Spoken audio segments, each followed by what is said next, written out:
রাজধানীর হাতিরঝিল এলাকা থেকে প্রায় ৫ কোটি টাকা মূল্যের ১,৬০,০০০ পিস ইয়াবা ও একটি ব্র্যান্ড নিউ গাড়ি সহ একই পরিবারের ৪ জনকে গ্রেপ্তার করে মাদকদ্রব্য নিয়ন্ত্রণ অধিদপ্তর।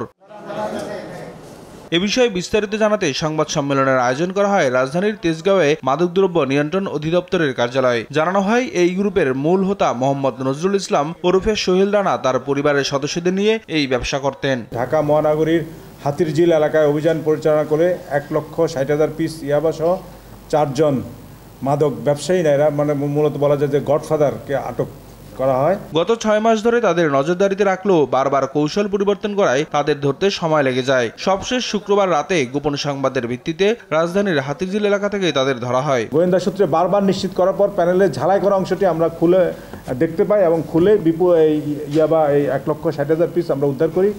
তারা আইন প্রয়োগকারী সংস্থার দৃষ্টি আনার জন্য বিভিন্ন সময় বিভিন্ন পদ্ধতি অবলম্বন করে বলে ইয়াবার বড় চালান ঢাকায় সরবরাহ এবং বিক্রয় করে থাকেন। তারা মানি লন্ডারিং এর সঙ্গে জড়িত কিনা তদন্তের পর সে বিষয়ে জানানো হবে বলে জানায় মাদকদ্রব্য নিয়ন্ত্রণ অধিদপ্তর। নিয়াজ মোরশেদ, দেশ টিভি, ঢাকা।